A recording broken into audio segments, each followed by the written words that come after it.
एक सर माग हाय लयच गचपान केलं यांनी. आओ हा बोल ना. काय करताय तुम्ही? हे सारी बघ की गायन खाली किती घाण झाली मग गोळा करून टाकावं म्हणलं परत गायन पुढं. किती दिवस हेच करायचे आता? 8 दिवस झाले की आता आलोय आपण इकडं. म्हणजे 8 दिवस झाले गावी येऊन आपल्याला. पुण्याला कधी जायचं? म्हणजे परत कामा म्हणते वय. हा मग काय इथंच राहायचंय? अरे मानसी मला वाटते कामा नको वाटतं रे जायला. काय बोलताय तुम्ही हे? नको वाटते जायला म्हणून. पण का? काय प्रॉब्लेम आहे? अरे परवडतच नाही म्हणत तिथं. काय परवडत नाही? सगळं तर व्यवस्थित चालू आहे. अरे मग ठीक आहे तिथं जायचं तिथं 5,000 रुपये रूमला भाडं जातं. माझा पगार एवढसा हां त्यात आपल्याला समजा एकत आणून खावं लागते. घरून काही घेऊन जाता येत नाही. आपण तिकडे गेलो इकडे समजा पडीक पडते रान. अरे तुला तुम्ही म्हणलं ना मला ते जाऊन हिरायला सुद्धा परवडाय पाहिजे ना म्हणजे. हे बघा मॅनेज करायचं म्हणलं ना माणूस कसा पण मॅनेज करतो. पण तुम्हाला मॅनेज करताच येत नाही ना सगळ्या गोष्टी. मला तू एक सांग पगार आहे किती? 16,000 रुपये. त्यातलं 5,000 तर रूम भाडंच जाते. राहिलं किती? 11,000 रुपये. हां त्यातून तुझा मेकअपचा खर्च त्या 2,000चा जातोय. राहिलं किती? 9,000. आणि असं इकडे तिकडे मोबाईलचा रिचार्ज दोघांनाच 1,000 रुपयाच लागतोय महिन्याला. हां पण भागतंय ना सगळं काही. किराण्याचा प्रश्न झाला तर आपण इकडून येतोच ना तिकडं. अरे ती गोष्ट ठीक आहे पण वारंवार सारखंच घरच्यांना मागणं किंवा तुझ्या आपल्या माहेर का? तुझ्या माहेरी मागायचं मला नाही योग्य वाटत. हो एक तर घरी रान जो 7-8-9 एकर रान आहे. एवढं रान आपण तिकडे गेलं म्हातारीला तर काही एकटीला जमत नाही. मग ती समजा पडीक राहते या. मग तुमचं हे म्हणणं आहे का ते पडीक राहिलेलं तुम्हाला करायचंय ते? मग काय आता कोण करणार आहे मग असंही पडीक राहण्यापेक्षा. हे बघा तुम्ही मला फसवलंय. अरे फसवण्यासारखा काय प्रश्न येतोय? फसवण्यासारखं म्हणजे काय? लग्नाच्या अगोदर काय म्हटलं होतं तुम्ही? अरे मी म्हणलो होतो पण काय भागानाचं मी काय करू त्या गोष्टीला आता. काय बाबा किती पलटी खाऊ आहे तुम्ही. किती पलटी खाल्ली. मला म्हटलं होतं पुण्यात जाऊन राहू तिकडे सगळ्या गोष्टी करू गावाकडे यायचं नाही काही नाही. ठीक आहे 8 पुणे. दिवस ठीक आहे आलेलं. अरे ऐक ना जर पुण्यासारखं तुला हिथं राहायला भेटलं तर काय प्रॉब्लेम आहे बरं? अहो कसं समजत नाही तुम्हाला? पुणा पुणा आहे हो. अरे पण पुण्यात गेलं काही राहतच नाही तर त्या पुण्याचा काय अर्थ आहे रे? अहो किती ऑप्शन आहेत.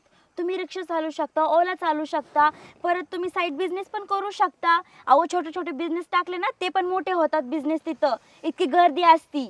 अरे माणसाला एक काम करणं ठीक आहे 2-2 3-3 काम कसं करणार आहे? हां समजा मी आज समजा तू म्हणते रिक्षाचं मग ओलावर गेलो कुठं काय म्हणते तसल्या कंपनीत गेलो इकडं नाईट ड्युटी केली परत तिकडे डेला हटलो मग तुला टाइम कधी देणार मी? हां मी काय म्हणते का तुम्हाला की मला टाइम हवाय असं सगळ्या गोष्टी? प्रत्येक गोष्टी तीच नाही होत की आपण किंवा प्रत्येक गोष्टीला निघत का पैशाच्या हात तोलावा. अहो पण आठवड्यातून 1 दिवस माझ्यासाठी सुट्टी घेतली ना तेवढी बाद झाली मला. पण मला काय नका सांगू पुण्यामध्ये जायचं म्हणजे जायचं. अहो विचार करा ना पुढे जाऊन आपल्या पोरं बाळ झाले तर मग त्यांच्या शिक्षणासाठी तिथं चांगलं आहे ना पुण्यामध्ये. आता गावाकडे बी शिक्षण चांगले आहेत असं नाही विषय की गावाकडे नाही. गावाकडे पण शिक्षणात चांगले येतं.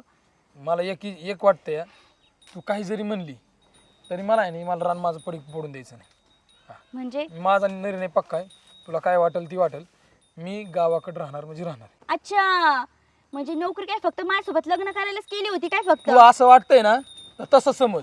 मी तुला काय बोलणार बी नाही. हा वाटतंय ना तुला मी तुझ्या नोकरी लग्नापूर्वी नोकरी केली ती तसं समज काय करायचं ती कर. फक्त काय बोलताय तुम्ही? तुम्हाला लाज वाटली पाहिजे खरं. मी यार सोडून दिली लाज डायरेक्ट वडायला दिली सोडून. बस काय येतात तालुके करून येत नाही ना वडायला दिली सोडून काय करायची तू? ठीक आहे तुम्ही लाज सोडली ना मग मी पण लाज सोडली. मला नाही राहायचं. तुम्ही मला पुण्याला नेत नाही ना? ओक तसले धमक्या पोकळ धमक्या मला नको देऊ. पोकळ धमक्या नाही खऱ्या खऱ्या धमक्यात. मला इथं राहायचंच नाही. मी चालले माझ्या माहेरी. मनाने 2 दिवसात घरी काही मनाने बिनाने येत नसते. तुझी नाटक आहेत ना ती तात्पुरतं मला 5 महिन्यात कळल्यात तुझी नाटकं समजते. बरोबर आहे ना. 5 महिने झाले लग्न होऊन केलं कसं रंग दाखवायला सुरुवात केली तुम्ही? नाही तू दाखवलं तर रंग. तुम्ही मला खरं तर राहायचंच नाही इथं. चालले मी. टाकीन ठोका मग एक याची बै तुले तू हे सका नाटक काय करते या ते पडू मॅडम. आता ही काय नखर लगेच नखरे नाही इथं हे. मग काय आता ही बॅग भरायचं कुठं निघाली? तुम्हाला म्हणलं होतं ना मी जोपर्यंत तुम्ही तिकडे नेत नाही मला तिकडे शहराकडे. अरे तेवढ्याच गोष्टी वाटत राहायची तुला. ती गोष्ट सोडून तुला दुसरं सुचत नाही का डोक्यात? नाही सुचत. बरं एक कर तिकडे तुला काम नाही करायची इच्छा ही मान्य आहे. ठीक आहे तू रानातली कामं करू नको काही करू नको फक्त एक तर काम करशील ना शेतामध्ये जाऊन जी माणसं कामाला येते त्यांच्या मागं काम करून तर घे ना मालकीन होऊन तिथं. काय नाही मला मालकीन बिलकीन नाही व्हायचंय. मला शहराकडेच जायचंय. आणि तसं तुम्ही बोलला होता ना मला आपण तिकडच सेटल होऊ सगळ्या गोष्टी तिकडच करू. का हो? मग ही शेती आपली पडीक पडन लागा तुला एवढं बी कळणार चांगलं पडून द्या ना पडीक, पडून द्या. अरे हो मानसी तू तिथं बी काय करायची की स्वयंपाक करीत होती बरोबर ना हो इथं काय कर तू नाही का स्वयंपाक करीचा आपला ह्या फरशीच्या खाली उतरूच नको मग तर बस ना काहीच प्रॉब्लेम नाही तुझा. तुम्हाला काय मी काय येडी दिसते का? हा का काही काय बोलता? तुला मी डायरेक्ट म्हणतोय ना तू घरातून बाहेरच निघू नको फक्त स्वयंपाक करून मला खायला घालीत जा. हे बघा खूप झालाय तुमच्या फालतू या गोष्टी बरं का. मला नाही राहायचं इथं, मी चालले निघून. अरे लय झालं फालतू तुमचं. माणसं, अरे फालतू काय येता वा मी फालतू चांगले काय? हा अहो सोडा माझा हात. जर तुमचा निर्णय चेंज होत असेल ना तर मला ठेवा इथं. माणसे एवढ्या बारीक बारीक गोष्टी नाही रागत जावं का. बारी बारी गोष्टीवरती गोष्टीच अशा मोठ्या करतात, वचन बिचन देतात आणि सगळे हे करतात तुम्ही. तुला जीवच दिलेत ना ती सुद्धा ती पूर्ण करतोय मी. काय पूर्ण करता? ढेकळं पूर्ण करता का? पुण्याला जाऊ म्हणलं होतं इथं आणलं गावात मला इथं. चल राहायचंच नाही मला तुमच्या पशी. हा मानसी आई लाभ गुडे गड्या आता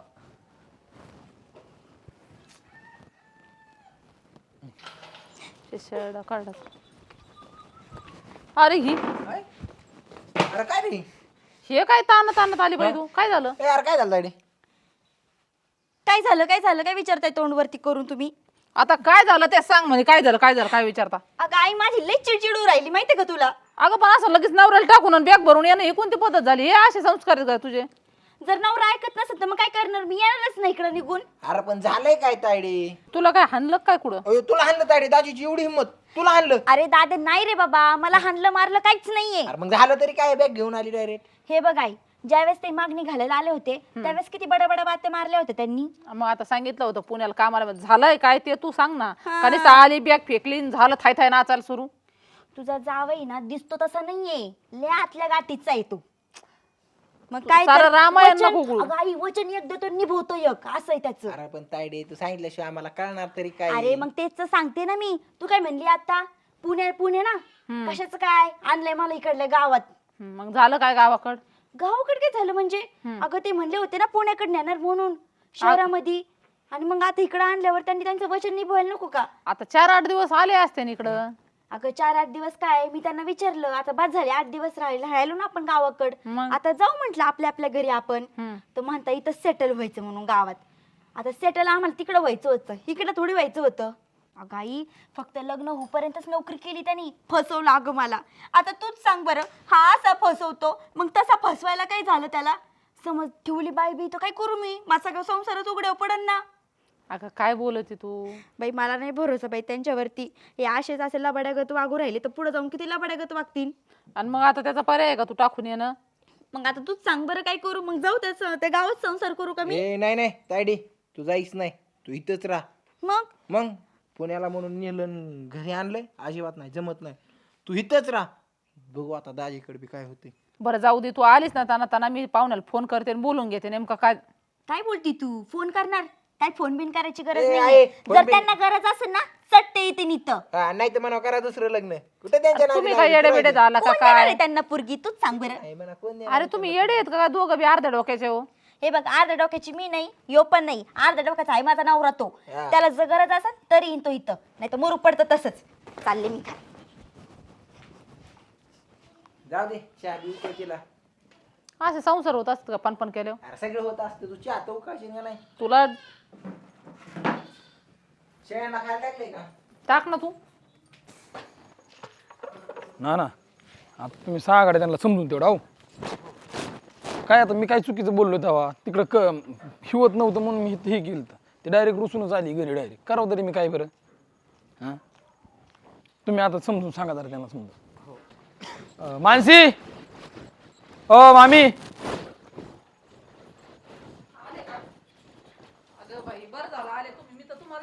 ये ना तुम्ही ते माग थांबला इथं. बसा ना बसा. बस ना इथं बस खुर्चीवर. मानसी कुठे आहे?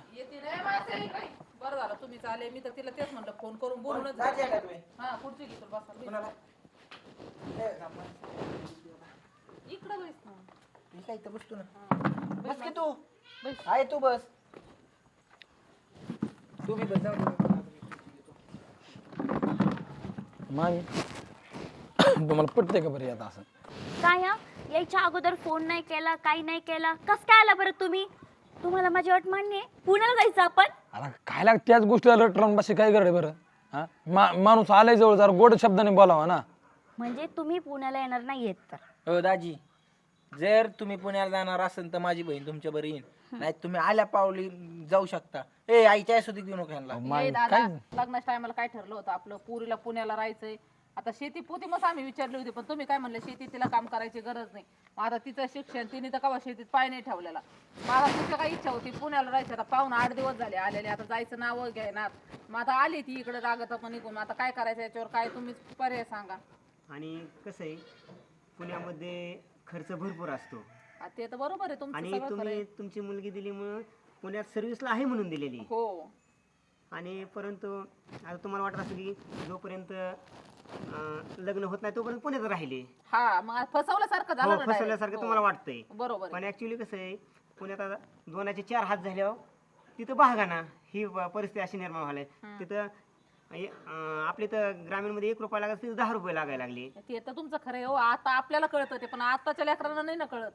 आणि कसं आहे, शिड गावाकडे आल्यावर आणि जे शेतीमध्ये काय आपण जे काय उत्पन्न निघन ते उत्पन्न सगळं सुनबाईचंच होणार आहे. बरोबर आहे. आणि मग त्याच्यामुळे हे खेडच ग्रामीण भागच चांगला सिटीपेक्षा. मग मामी मी आजपर्यंत तिला तीच समजून सांगतो, ते ऐकायला तयार नाही ना. तिकडे बहागाना म्हणून तुम्ही गावाकडे आले. मग तिला मी असं की मी माझ्या मनाचा एकट्याचा निर्णय नव्हता घेतला की मला गावाकडे राहायचंय म्हणून.